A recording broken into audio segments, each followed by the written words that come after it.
అమ్మ ఏ సంక్రాంతికైనా వాళ్ళని ఒకటే టార్గెట్, వచ్చిన ఆడియన్స్ ప్లెజెంట్ గా ఒక ఫీల్ గుడ్ ఫ్యామిలీ ఎంటర్టైనర్ చూసి వెళ్తారు.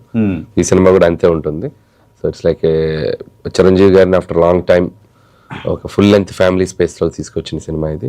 సో ఖచ్చితంగా ఆడియన్స్ డెఫినెట్ గా అవుట్ అండ్ అవుట్ ఎంజాయ్ చేస్తారు అనుకుంటున్నాను. ఓకే, అంటే ఇప్పుడు చిరంజీవి గారి సినిమా అంటే కామెడీ, మాస్, హీరోయిన్ తో సెటైర్లు వేయటం, ఇట్లా రకరకాల ఎలిమెంట్స్ అన్నీ ఉంటాయి, ఫైట్స్, అదొక అదేంటంటే ఫుల్ ప్యాక్డ్ మీల్స్ లాగా అందరూ ఎంజాయ్ చేస్తారు. మళ్ళీ అంటే మీరు ప్రోమోస్ వాటితో ఒక హైప్ అయితే పెంచేశారు. చిరంజీవి గారికి 70 years వచ్చేసాయి కదా, డ్యాన్స్ వేయగలిగారా లేదా, కొంచెం బాడీ సహకరించదు అనేది చాలా మంది డౌట్. కానీ ఒక్కసారి ఒక స్టెప్ వదిలేరు, ఇంకా ఆ గ్రేస్ అలాగే ఉంది, పోలేదని అనిపించింది. మీకే ఎట్లా అనిపించింది సార్ అది? అదే ఆయన తీసుకునే కేర్, ఫిట్నెస్, ఇన్ఫాక్ట్ చెప్పాలంటే మాకంటే ఫిట్ గా ఉంటారు ఆయన. సో అలాంటి ఆయన ఆ డాన్స్ చేయటం, అంత ఎనర్జీని ఆయన మెంటల్ గా ఆయన పుష్ చేసుకోవటం, ఇట్స్ వండర్ఫుల్ థింగ్. సో నిజంగా మన చిరంజీవి గారు ఇంకా మా జనరేషన్ కూడా ఆయన స్టిల్ 90s లో మేము చూసిన చిరంజీవి గారిలా ఉంటాం, మా జనరేషన్ చేసుకున్న అదృష్టం. డెఫినెట్ గా ఆయనతో ఇంకా మంచి మంచి డైరెక్టర్స్ మంచి మంచి సినిమాలు తీసుకోవడానికి అవకాశం ఉంది. నాకు ఆపర్చునిటీ వచ్చింది and I did wonderful job అనుకుంటున్నాను. Let's see today night it will. అంటే ఒక స్టెప్ వదిలేరు, ఇంకా ఉన్నాయా మంచి స్టెప్స్ బాగా అభిమానులు అలరించేటట్టు? స్టెప్స్ అది ఓపెన్ సాంగ్ చాలా ఎనర్జెటిక్ ఉంటుంది. ఆ తర్వాత సినిమాలో చిన్న చిన్న సర్ప్రైజులు ఉంటాయి. ఆల్రెడీ మిగిలిన అన్ని సాంగ్స్ లో కూడా ఒక్కొక్క సాంగ్ ఒక్కొక్క స్టైల్లో డీల్ చేసాం. మిసాల పిల్ల మెలోడియస్ గా ఉంటుంది అండ్ శశిరేఖ చిన్న పెప్పీగా ఒక డాన్స్ నెంబర్ లా ఉంటుంది. సో అట్లా ప్రతి సాంగ్ కి అన్ని ఒకలా ఉండకూడదని చెప్పి అండ్ డిఫరెంట్ గా తీసాం. అన్నిట్లోని చిరంజీవి గారు అంటే సినిమాలో ఎంటర్టైన్మెంట్, పాటలు, ఫైట్లు, డాన్స్ ఇవి ఖచ్చితంగా ఉండాల్సిందే. సో దాంతోపాటు బలమైన ఒక ఎమోషనల్ మూమెంట్స్ కూడా ఉంటాయి సినిమా. అంటే ఫోక్ సాంగ్ కూడా ఉందంటున్నారు కదా సార్, వాస్తవేనా? ఒక ఫోక్ సాంగ్ ఉంది అని.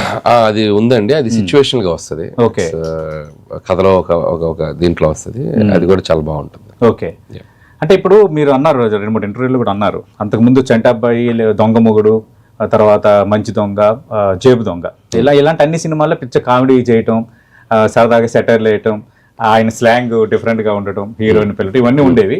బట్ ఆ తర్వాత చిరంజీవిని చూసే స్కేల్ మారిపోయింది. అంటే కొంచెం ఇది మెగాస్టార్ అనేసరికి ఒక రేంజ్, ఒక హడావిడి మారిపోయింది.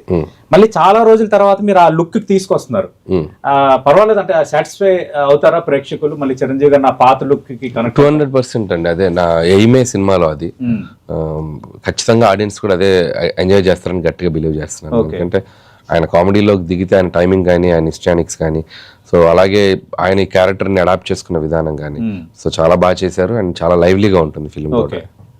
అంటే ఇప్పుడు ఠాగూర్లో ఒక డైలాగ్ ఉంటుంది, ఠాగూర్ వీళ్ళందరూ పోలీస్ అధికారులు మాట్లాడుతుంటే చిరంజీవి గారు వస్తారు, వచ్చిన తర్వాత నేను ఠాగూర్నండి అంటే కోట శ్రీనివాసరావు క్యారెక్టర్ అంటది, ప్రతి ఒక్కరికి అలవాటు అయిపోయింది ఎట్లా ఠాగూర్ అని చెప్పుకోవటం అని. అలాగే దాన్ని ఇప్పుడు బేస్ తీసుకుంటే మీ కళ్ళల్లో కాంతి, ఆ బొగ్గల్లో మెరుపులు, ఖచ్చితంగా ఆయన హిట్ కాబోయే సినిమాకి డైరెక్టరే అని నాకు అనాలనిపిస్తుంది.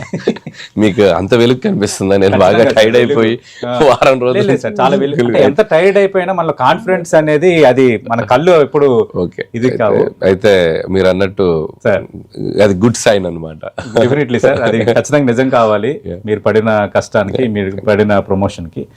యాక్చువల్గా కంబ్యాక్ తర్వాత ఫస్ట్ సినిమా బ్లాక్ బస్టర్ కొట్టారు చిరంజీవి గారు, ఖైదీ నెంబర్ 150. ఆ తర్వాత వాల్తేరు వేరియా బిగ్ బ్లాస్ట్ అయింది. మిగతా మధ్యలో సినిమాలు వచ్చిన కొన్ని అంటే మిక్స్డ్ టాక్స్, కొంత పర్వాలేదు అన్న టాక్స్ వచ్చి 1-2 కొంత డిజాస్టర్లు కూడా పడ్డాయి. ఆయన కూడా హీరో సినిమాలు అన్నాక అన్ని ఫలితాలు ఉంటాయి. అయితే సంక్రాంతికి రిలీజ్ అయిన ఖైదీ నెంబర్ 156 తర్వాత వాల్తేరు వేరే 2 బ్లాక్ బస్టర్లు కొట్టాయి. ఆయన కంబ్యాక్ తర్వాత సంక్రాంతికి వస్తున్న దాదాపు నాకు తెలిసి 3వ సినిమా ఇది. ఎక్స్పెక్టేషన్స్ అయితే హెవీగా ఉన్నాయి. సేమ్ ఆ సాంప్రదాయం అనేది కంటిన్యూ అవుతుందా? 100% అవుద్దండి, 200% అవుద్దని అనుకుంటున్నాను. ఎందుకంటే చిరంజీవి గారి సినిమా వచ్చి ఒక 2.5 years పైన అయింది. సో అలాగే చిరంజీవి గారు స్టార్ట్ టు ఎండ్ ఒక అద్భుతమైన క్యారెక్టరైజేషన్తో, మంచి మంచి పాటలతో, మంచి మంచి ఎమోషనల్ సీన్స్ ఉన్నాయి. సో త్రూ అవుట్ అంటే ఒక సగటు ప్రేక్షకుడు చిరంజీవి గారి నుంచి ఏం ఎక్స్పెక్ట్ చేస్తారో అన్ని దీంట్లో దొరుకుతాయి. వీటన్నిటితో పాటు చిరంజీవి గారు అండ్ ఒక విక్టరీ వెంకటేష్ గారు లాంటి ఇంకొక స్టారు, ఒక జనరేషన్ లో ఒక రూల్ చేసిన ఇద్దరు స్టార్స్ ఒక ఫ్రేమ్ లోకి రావటం, ఇలాంటి బోల్డ్ అండ్ సర్ప్రైజ్లు ఎగ్జైట్మెంట్ థింగ్స్ ఉన్నాయి కాబట్టి ఖచ్చితంగా ఈసారి ఆడియన్స్ కి ఈ సంక్రాంతి కూడా ముఖ్యంగా మెగా అభిమానులకి చిరంజీవి గారి అభిమానులకి కూడా చాలా స్పెషల్ గా ఉంటుంది. ఓకే, సంక్రాంతికి వస్తున్నాము, 300 కోట్లు ప్లస్ వచ్చింది, మీ అంచనా ఏంటి?